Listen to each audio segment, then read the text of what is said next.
And we are live. Hey guys, welcome back to Dallas Geek. As always, I'm Brad, that's Mike, and thank you for joining us on this, we'll say lovely, Wednesday afternoon. How you doing, Mike? Yes. Always a pleasure to see your enthusiasm. That is that is fantastic. Sorry, you said lovely Wednesday afternoon, and I just thought, oh, how can I mail this in as hard as possible? That's what she said. Okay, yeah, it's after 5. I guess we can do jokes like that.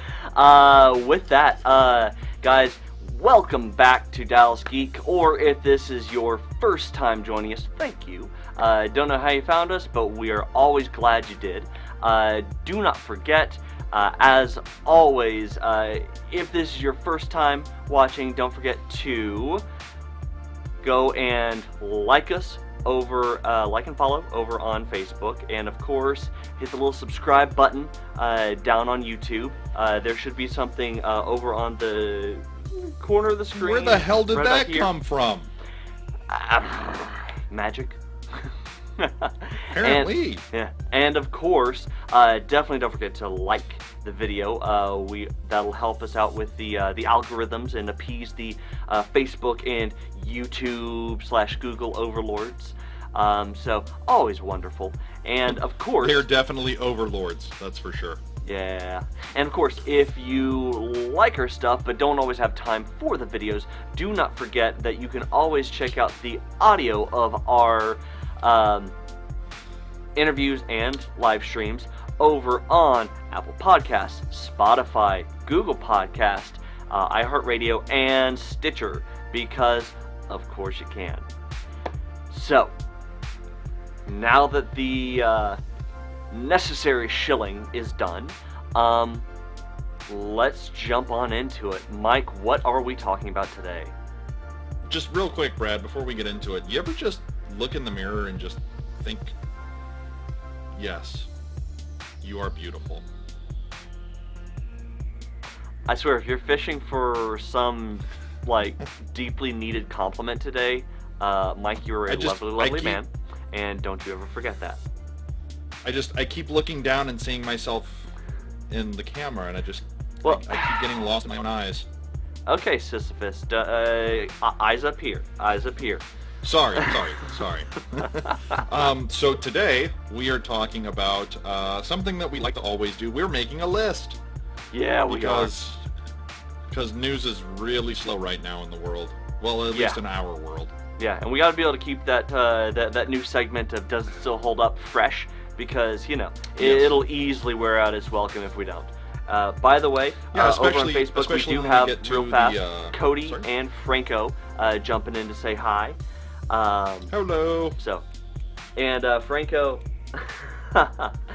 how he found us, at a hotel, at a con, probably tipsy, and on his face, probably his Batgirl. Not Batgirl, but actually hot pants were involved, so still fair. So is he implying that he was tipsy or that we were tipsy? Because I feel like it could be. If it was at a con I was about to say, if it was at a con at a hotel, I was at least drunk. Oh man. So yes. Sorry, too much information? Meh. I mean, I feel like that's almost assumed for you at conventions, but I mean, we still keep it professional. So, I'm sorry, anyway, and your mother's on. Hi. Oh, hello, mother. But yes, so to try to get this back on the rails, we're making a list of what we deem are 5 incredibly underrated sci-fi movies. Yes, of all time. You say of all time, but I mean, I do say of all time, but to be fair, only 2 of our top 5 are pre-2000s, so can't really say that we are stretching that far, but we're at least staying in our wheelhouse. I mean, in our defense, we are millennials. True.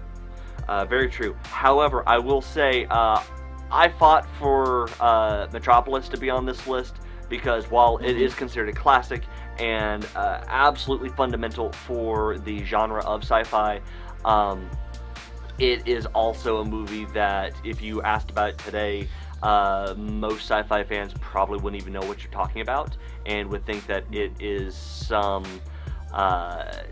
some niche reference, which technically it is, but at the same time, learn your history, people. That is a necessary movie. It may be back from the silent film era, but it was fantastic. Cool. And I want to point out that I fought for John Carpenter's The Thing because it was a both commercial and critical film when it first came out, and it only took maybe 25 years for it to actually gain its status as arguably one of the greatest sci-fi horror movies of all time. True. And even then, there's still only maybe a niche population that will even consider it up in the top 10.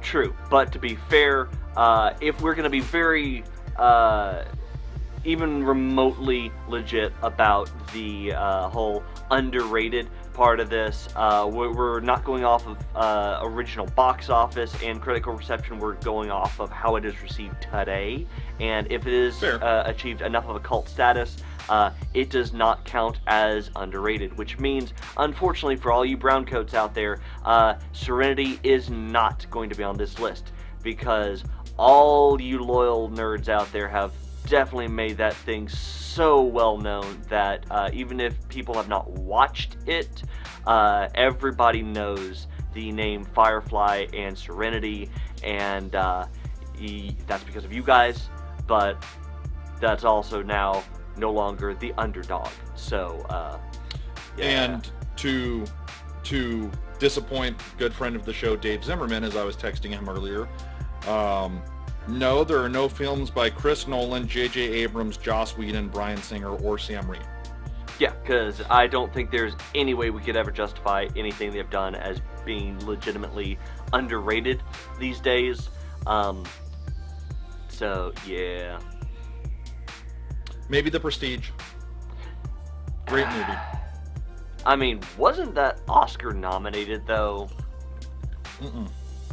Golden Globes? That one actually flew, super under the radar. Really? Yeah. Still, it's gotten enough prestige of its own by now.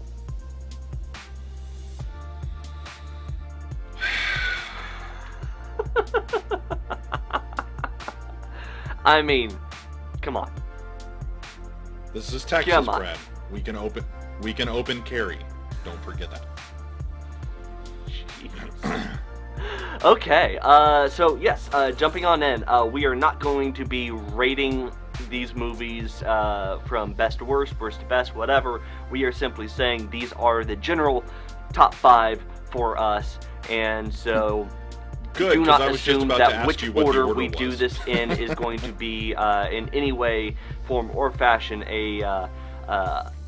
our value on that movie, because we love all of them, and we just want to get them out there. So, with that, sure? Question mark? I mean, yeah, it feels right. So, yep. No. With that, let's go ahead and jump into one of your favorites, Mike. What do you got? Which one do we want to talk about first? Which one do you love more? Oh, are you? Oh. I am going to say. So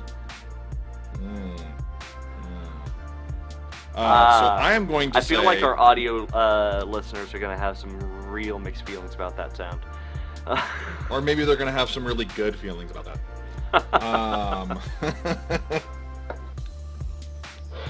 So my choice, first and foremost, is actually probably one of my favorite Danny Boyle movies. It is Sunshine. There we go. So Sunshine flew horribly under the radar. If I'm not mistaken, and you will have to correct me on this, or I can correct myself. I think it's what he followed Slumdog Millionaire with? Keep talking, I will double check for you.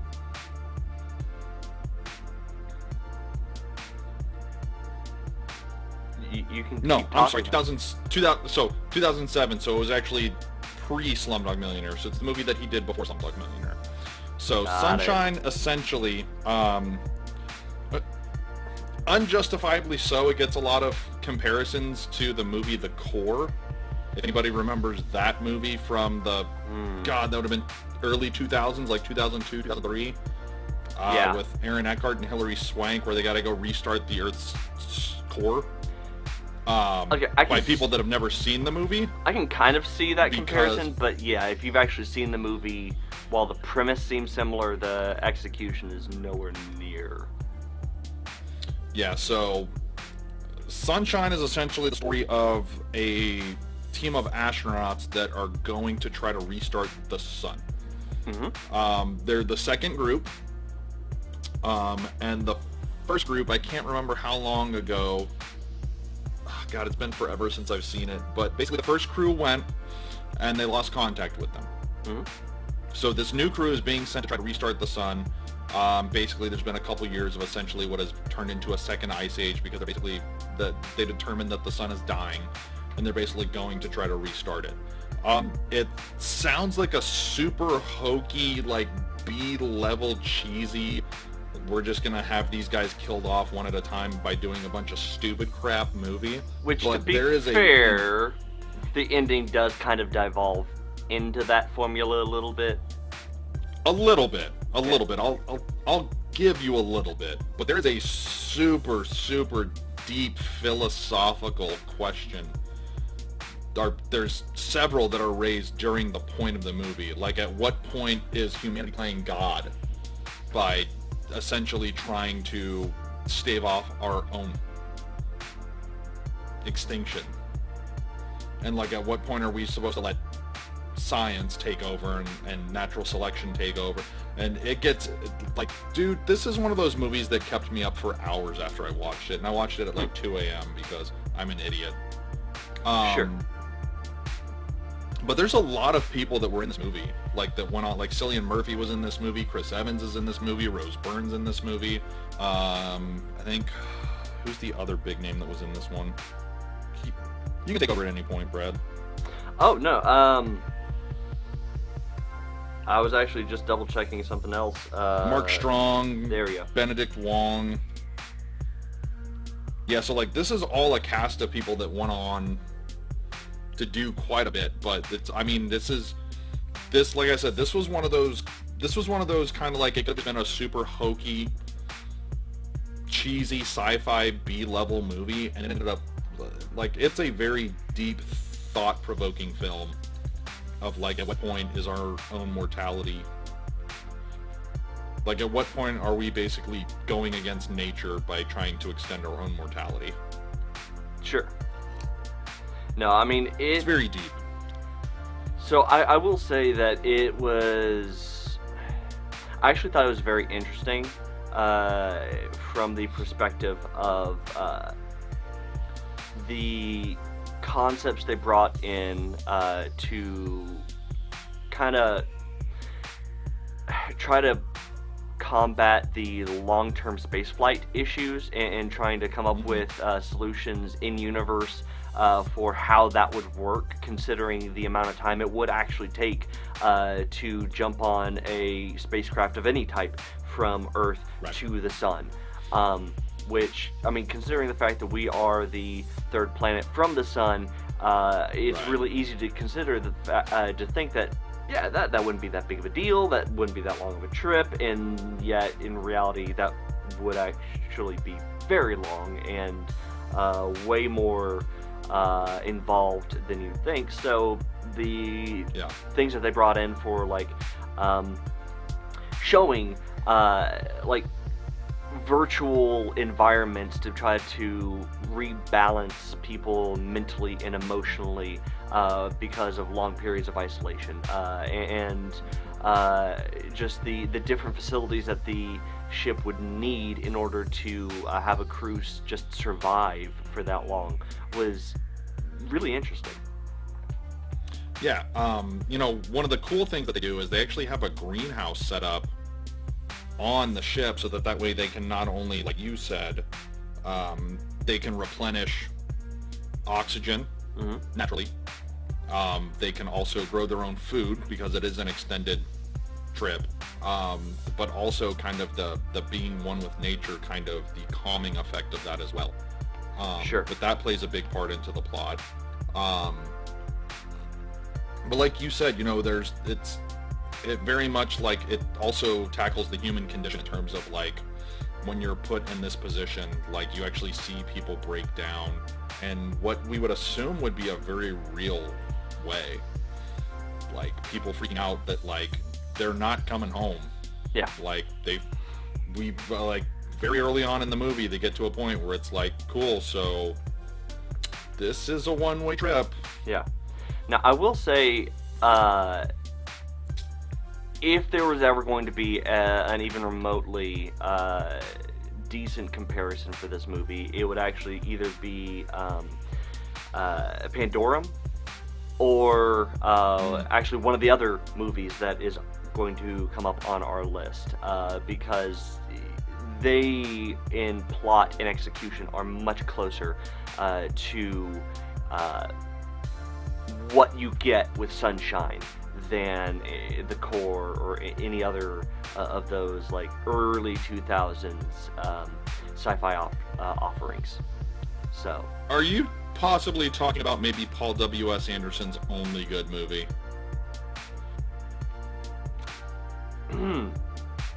I maybe.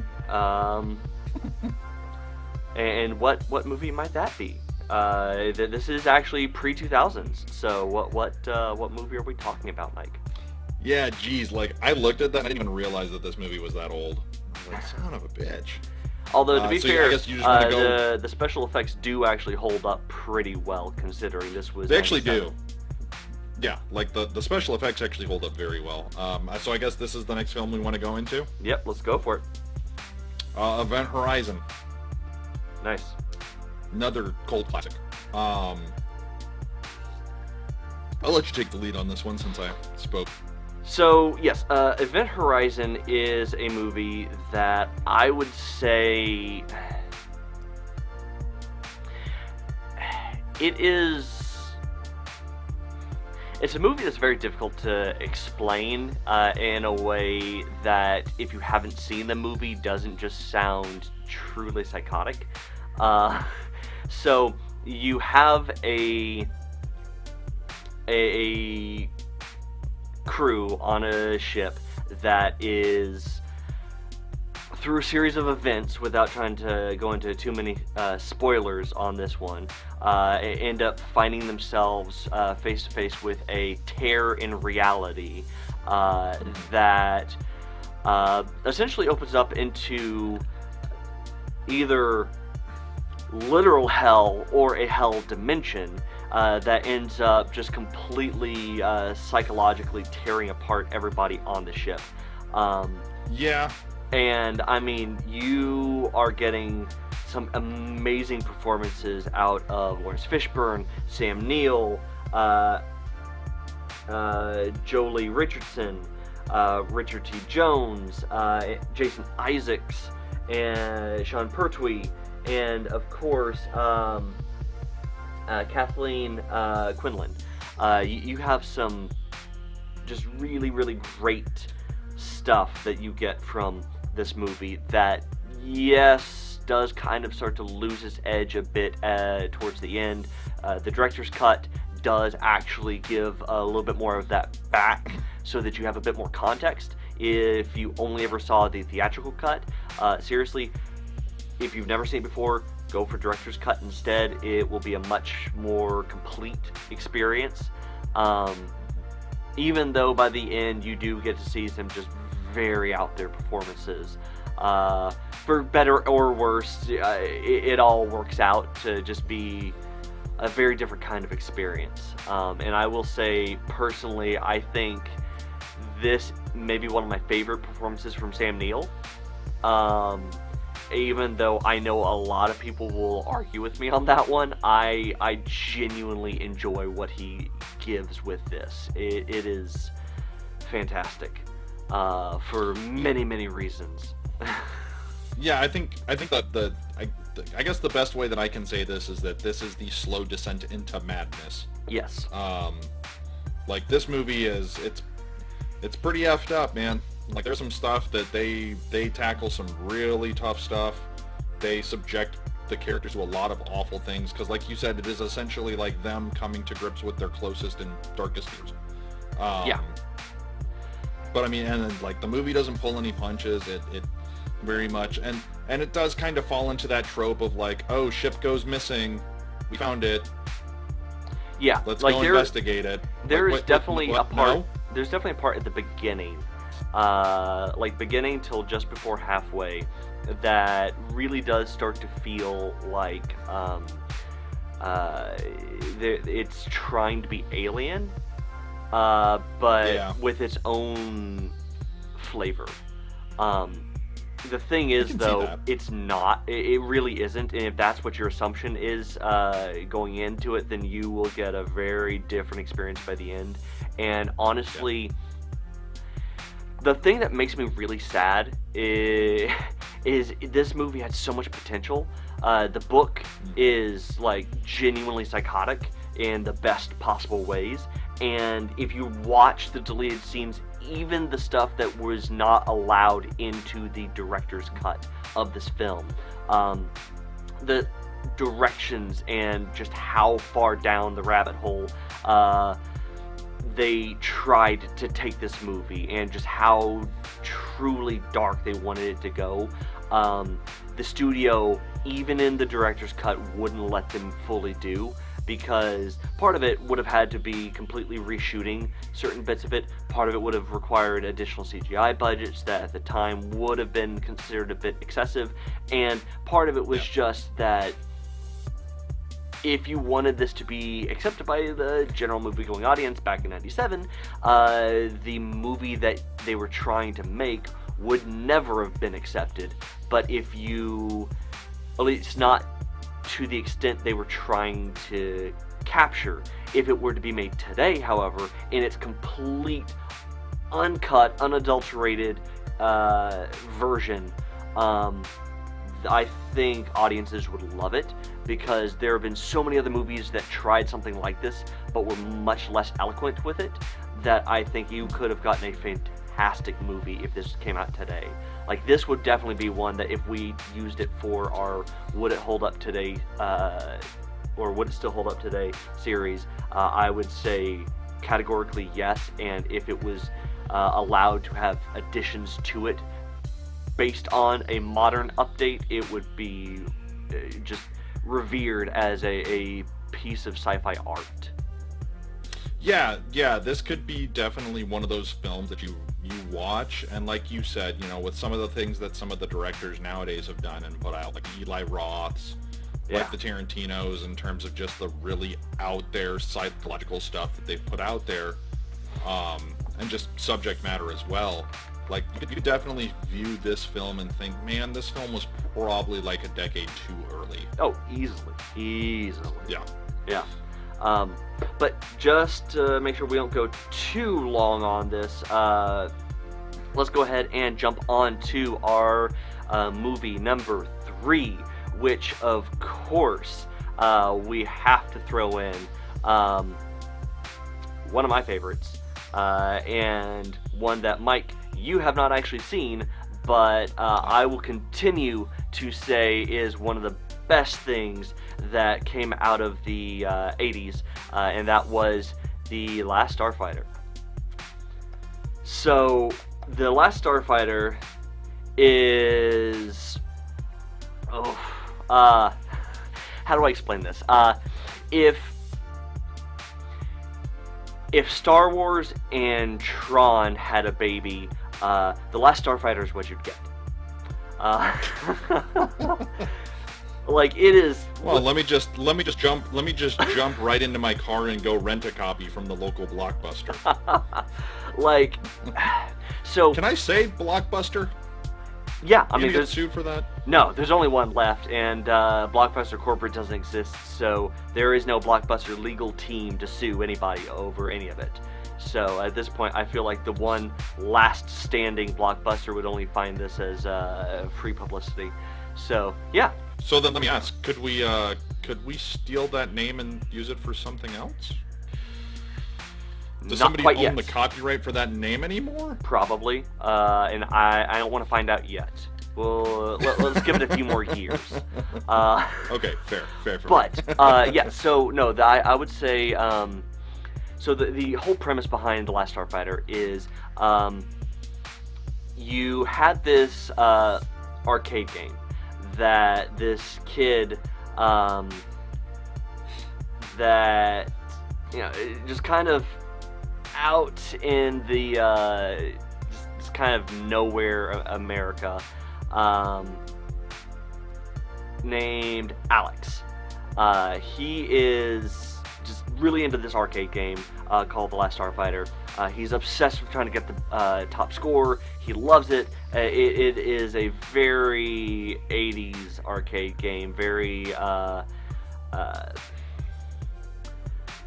like Gattaca kind of thing, you know, like Gattaca sort of original Star Wars arcade thing. I just read the synopsis. This is a super 80s plot, too. Yeah, so he's determined to be able to get the top score on this because he loves the game. He finally gets it, and then has this alien starship come down, and this alien lizard person gets out of it and kidnaps him, because turns out the arcade game was actually sent out all across the universe to try to recruit the best starfighter pilot in order to try to help their little rebellion to beat back their version of the Empire. So it is without question a Star Wars ripoff. Yeah. Oh yeah. Because the 80s. Yeah, like it. If I could actually modify my original description, take the baby of Star Wars and Tron, sprinkle in a little bit of the Wizard, and ta-da. Oh, God. Like, it is amazing. I can't even begin to explain how wonderful this movie is. Just go into it expecting the cheesiest kind of Star Wars ripoff. Kind of like the same level of ripoff as, like, Mac and Me was of E.T. But, like, slightly less annoying sounds. Like, you're not going to be getting the same kind of, like, high, shrilly shrieks as you got from Mac and Me. But you will get the same kind of humor. Brad, I need to stop you right now. Are you sure this wasn't supposed to be on your list of top 5 awesomely bad movies of all time? Oh no, this thing is amazing. Because that's what this sounds like. Trust me, you and I are watching this, and it is going to be amazing, and I can guarantee you're going to love it when we're done. It is truly wonderful. Sure. Yeah, just... Sure. Yes. Just... Yes. But sounds yeah. like it's less watchable than X-Men The Last Stand, but okay. Oh, no. X-Men The Last Stand, so the problem with X-Men The Last Stand is it took itself way too seriously. This movie does not have any aspirations of being a serious movie. It knows it's ridiculous. Okay. It leans into how ridiculous it is. I mean, you have a part of the movie where you have a robot assassin that shows back up to Earth to try to find Alex's family, finds his girlfriend, and tries to kill her. And in the end, she ends up getting kidnapped as well and brought back into space for a final fight that feels like it was ripped right out of Star Fox 64. Seriously, like graphics and all, it is amazing. Like, it is the most ridiculous thing you will ever watch, but it is wonderful, and it does not take itself seriously. Like, it is glorious. Yes. Oh yes, yes. Like if this thing didn't take itself if this thing leaned into its own humor anymore, it would be Spaceballs. It already sounds like Spaceballs. So, yeah, just a lot less Jewish humor. Like that, I think that may be the biggest difference between it. Like, if you put in the Mel Brooks Jewish humor into the Last Starfighter, you would have Spaceballs. You'd have Spaceballs, like, period. It's wonderful. But yeah, so I will continue to praise this movie until the day I die. Because it needs to be seen more, and that's what I got to say. I feel like Forrest, and that's all I got to say about that. I mean, yeah. But yeah, so moving on, jumping into the next one. We're gonna stay on the ridiculous space sci-fi train, but go more animated than 80s CGI, and we're gonna throw in Titan AE. And who was the main character voiced by in this film, Brad?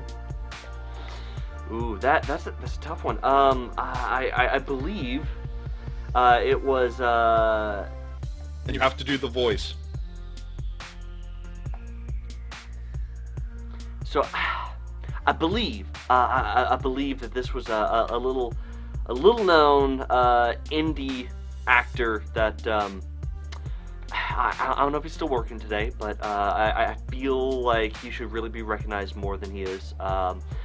Do the voice. Matt Damon. Oh, thank you, Matt Stone and Trey Parker. Seriously though, Titan AE, I'd say back. So this was around, if I'm not mistaken, this was around the time that. Well, yeah. So this was around the time that Fox was basically trying to do their own animation in conjunction, or I guess in competition with Disney, if I remember right. Like, wasn't this when they put out a string of like animated films that didn't super take off, but like kind of all gained cult following, if I remember right? Yeah. So. They were trying at the time to like really try to compete with like Disney animation, but they were trying to lean into the CGI side of the traditional animation. So they were trying to combine the two and give a bit more of a modern update to the animation style of everything. But in the end, you end up getting a lot more comparisons to the movie that came out literally the year later. Starring the ever wonderful, ever necessary Ming-Na Wen, and of course the constantly controversial Alec Baldwin. Final Fantasy: The Spirits Within. Oh God, that piece of crap.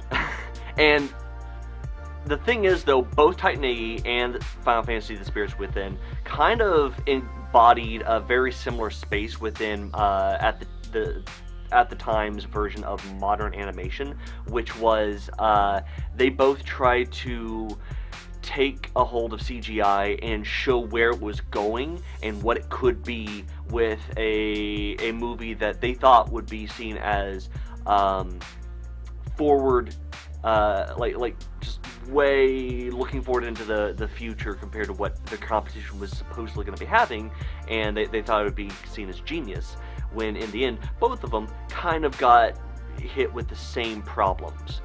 The animation, the CGI wasn't necessarily up to what everybody was expecting, and the parts that were fantastic were kind of let down by stories that weren't necessarily what everybody was expecting. Now, that's not to say that either of their stories were bad per se. Titan AE especially, I loved the story. I thought it was amazing. I thought the voice acting was phenomenal. But everybody that went into it, that saw the trailers, that saw all the marketing for it, went in with this idea that, oh, this is going to be the animated Star Wars, it's going to be this big animated space epic, and what they got was not that. And in reality, if you went into the movie not knowing what you were getting, you probably were going to enjoy it much better, because it is actually a good movie. The animation holds up.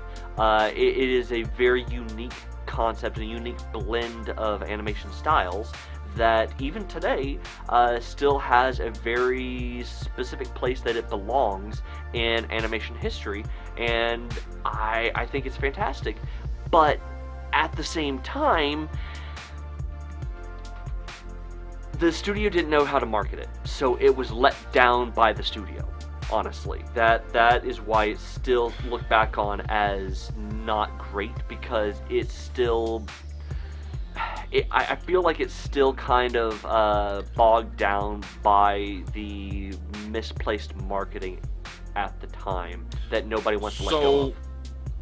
So it's funny you brought up the animation style, because it was, for the time, it was very different. It was a combination of actual hand-drawn animation mixed with CGI backgrounds and everything like that. Yeah.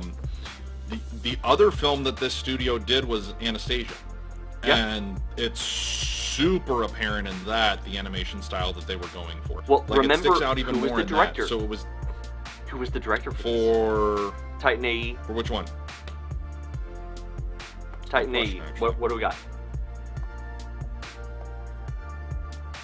It was. Come on. If you don't have this, I'm going to be terribly disappointed.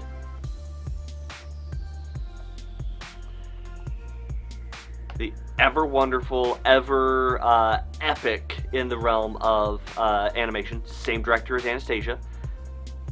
Oh, Don Bluth and Gary Goldman. Okay. There you go. Oh. Yeah, so look, like you said, it was, stylistically, it was incredibly different from anything that had come out up to that point. Yeah. Like you said, now, Pixar had gone the full CGI route. Disney was still in the midst of the hand-drawn animation route, and this literally tried to take basically both of those and have a baby, and boom, there you go. Yeah.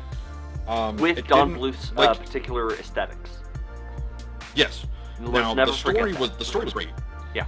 Yeah, the story was great. The story was very good. It was very different. It was out there. It was kind of humanity's on its last legs. Basically, this is the Hail Mary for keeping the human race going kind of thing. I almost want to say it couldn't decide if it wanted to be a kid's movie or an adult movie. Like, it couldn't decide what it wanted to be at points. There were times where you thought that they were going to go into a much heavier, kind of darker tone, and then there were points where it got super lighthearted, and you're like, okay, they're doing that one for the kids. Well, I mean, isn't that kind of the hallmark of a Don Bluth movie, though? Like, you never really know if the movie is meant for kids or the adults, but in the end, you do have a little bit of something for everybody. But in the end, it just feels weird if you said it's exclusively one or the other. Yeah, look, I get that, but I think this was one of those that maybe you probably should have actually made the commitment and gone either or. Yeah. Just with the subject matter, literally, humanity, there's only a handful of humans still left in the world. They're all scattered across the galaxy. Like, why not go for a more dystopian, kind of bleaker look than kind of doing the slapstick kind of comedy bit that they did sprinkled throughout? Yeah. Now, I will toss in, there is one criticism of the movie that does still hold up, which is the one place where Final Fantasy: The Spirits Within actually excelled, like, intentionally. And that would be the lead female character and who voiced it. You had a lead female who was animated as an Asian woman and was voiced by Drew Barrymore. And looking back on it, not necessarily good looking out there when you had Final Fantasy, lead was female was Asian, and the lead voice actor was Ming-Na Wen, and it was accurate representation of the character, and there was a little bit more connection to the character in a way, kind of because of that. Like, looking back, that is the one point where I will say, watching the movie, it's a little hard to listen to Drew Barrymore's voice on there and not just think, oh, Drew Barrymore, rather than it's Akima, the character. Yeah, that's fair. That's fair. I don't think they thought too much into that. I think they thought, hey, let's get a big female name to. Yeah. Which, I mean, that was kind of necessary, though, because this was such a massive risk, and because Anastasia was hit with so much mixed reception initially anyway, this really was the last gasp of Fox Animation before it kind of had to close its doors, and Don Bluth was being given his last big chance to prove himself with Fox, even though, to be fair, the entire process, Fox kept kind of hamstringing him to not let him do exactly what he wanted. He got almost what he wanted, but then they'd always kind of pull him back a little bit, which is part of where that disconnect kind of came from, but it's still fantastic, which is why it deserves to be on this list. You're telling me that a studio interfered with a film? Come on, Brad. I would never. I'm telling you, Fox interfered with the film, which seems even more insane to utter. That never happens. Yeah, that's definitely not the track record with those asshole. I mean, what? Anyway, moving on from Fox. Moving right along. Because we do have to hurry up and get to our last movie in our top 5. Indeed. Because we are now at 41 minutes, which means we are officially 11 minutes over. So let's go ahead and get to this. We have what was that last one? If they don't like us going over, to hell with them. It's our show, not theirs. Hey, some of us have lives. Okay. And family. And yeah. Yeah. That's not like you have a kid or anything. No, never. Okay. Yes, this one's going to be a little bit controversial. Yeah. Blade Runner 2049. And now, I know a lot of people are going to be controversial?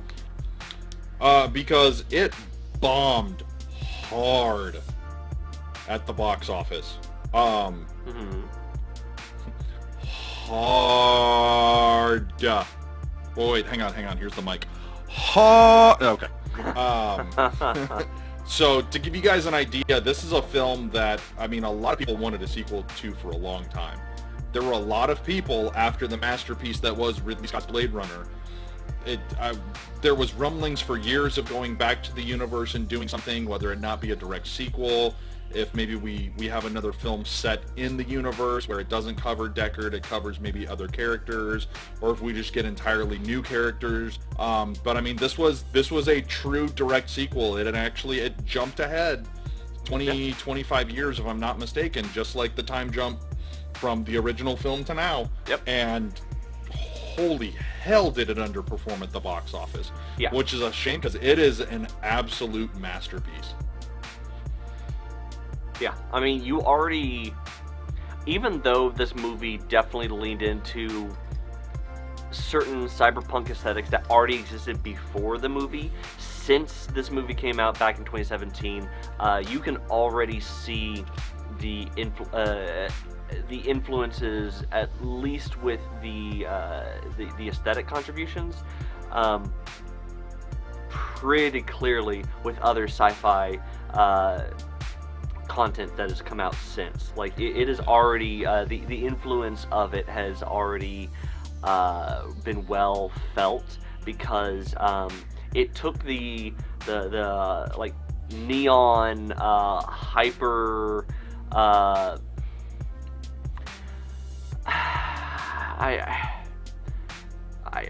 don't even know what the proper description beyond just like cyberpunk is for that aesthetic, but like it took that very like neon aesthetic that already existed and just kind of cranked it up like 5 more notches.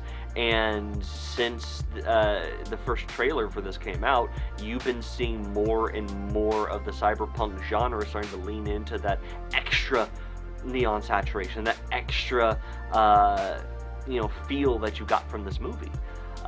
Going back to a bit more of the dystopian side of things than just the hyper futuristic stuff, but still allowing for that that kind of crossover that gives you that kind of fatalistic feeling when you look at it. Yeah, and look, this was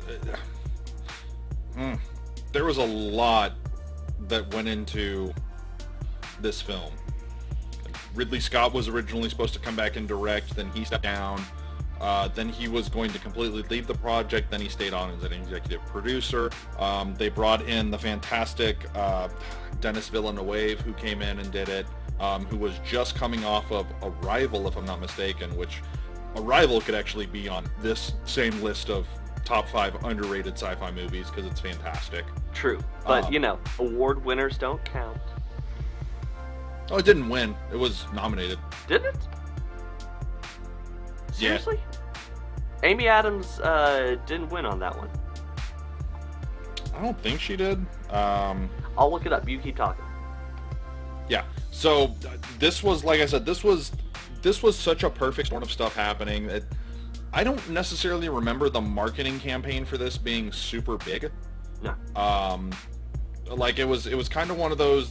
I think this was kind of one of those where they were just going to kind of throw it out there and see what it did. But I mean, it did $260 million on a budget, I think, of 150 to 170. So like it barely made its money back. You're talking about a sequel to what is considered to be one of the greatest sci-fi films ever made. And people would argue that the director's cut is even better than the theatrical cut. It didn't help that this movie was almost 2 hours, I think it was almost 3 hours long, if I'm not mistaken. It was like 178 minutes. Or yeah. By the way, you are minutes. correct.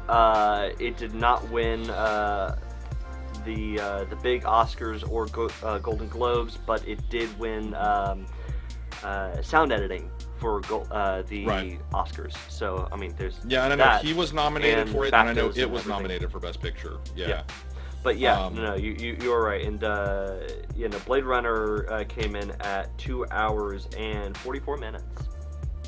Yeah, and look, I loved it. I thought it was an absolute masterpiece. It is a long 2 hours and 44 minutes. There is a lot happening. There is a lot that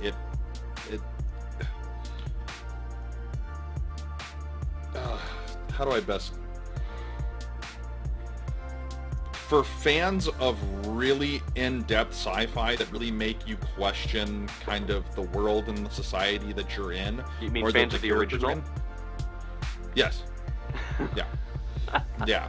Yeah. Well, I mean, hell, what was it for the longest time? People would debate on whether Deckard was actually a replicant or not. Yeah, and depending on which version of the original you watched, you got a slightly different answer.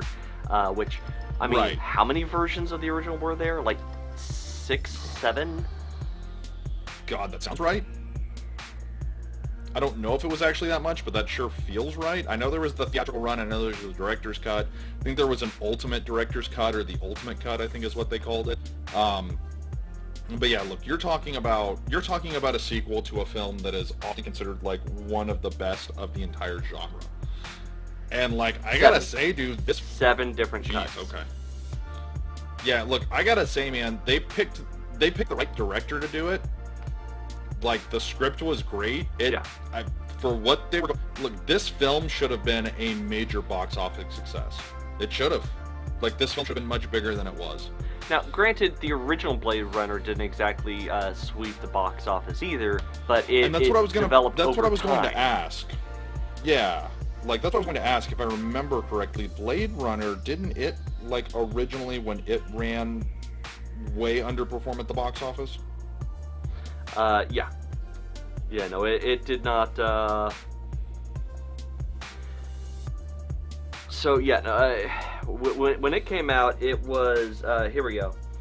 The original Blade Runner, cost $28 million to make, and only took in 6 for its opening weekend, back in '82. Cool. Yeah, but, at the time, that was considered, just atrociously terrible. I mean, today that would still be considered atrociously awful, but like, it was not. Yeah. It was not well received, but in the over 30 years since the original, right. it has continued to grab on to audiences more and more audiences have gotten a hold of the original book from Philip K. Dick.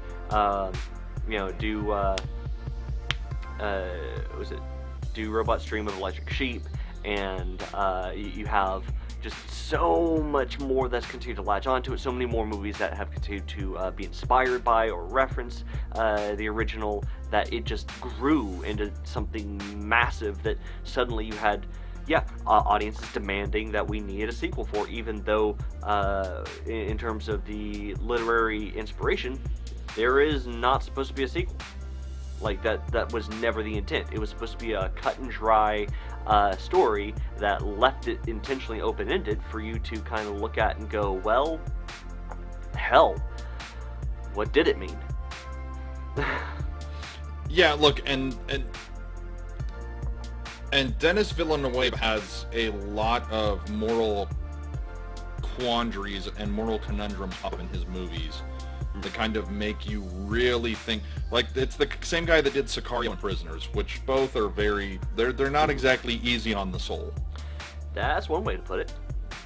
But like, dude, even so much so in Blade Runner 2049 that like they even very much tackle like, just because you are just like, very much does it come up like, just because you're a human does not mean that you actually have a soul.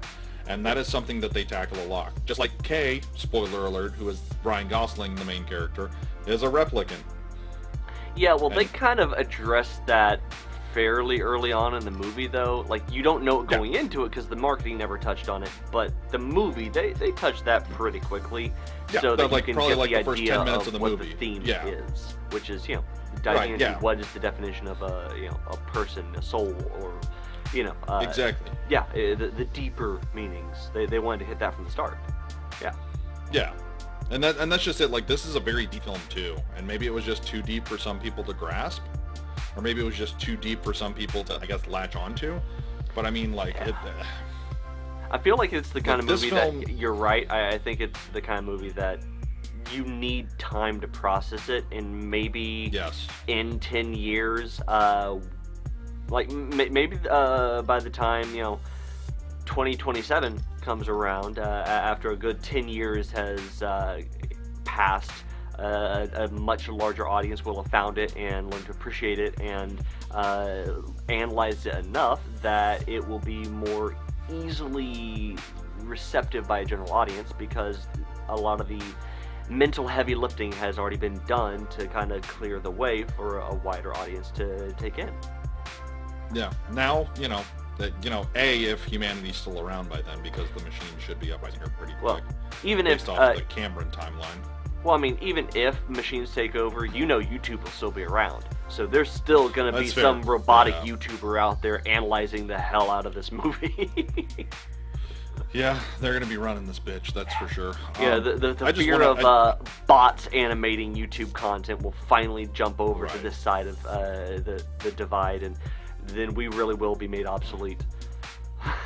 Yeah, look, I just hope that his next movie doesn't bomb so hard, but he's doing Dune now. Like, that's going to be very interesting.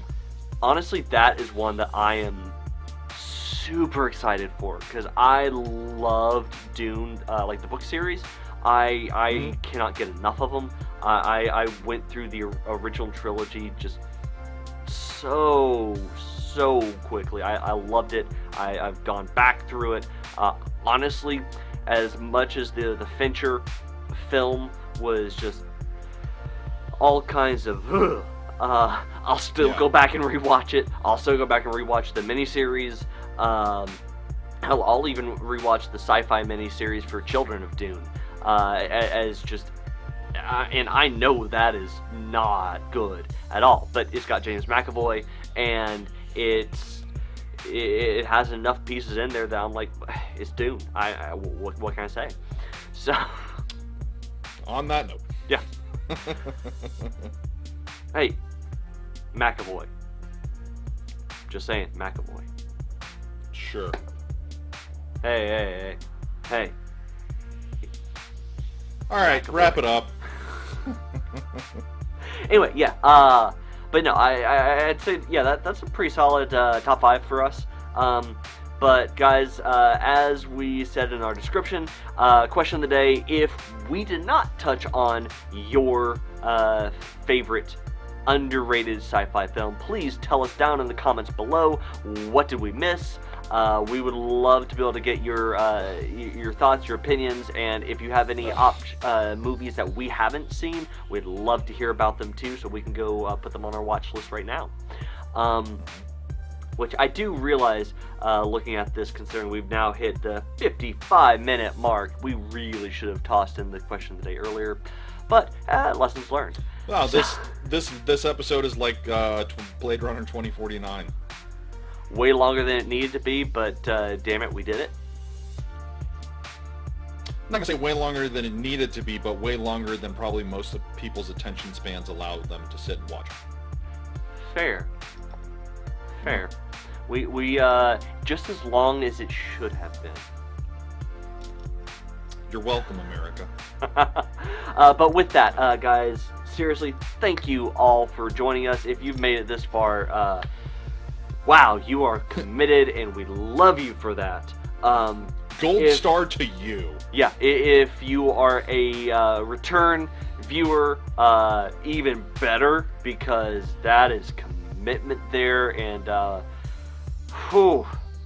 don't know if we can really express how much we love you for that, but please come back. We could use it. But I can ask, why do you hate yourself?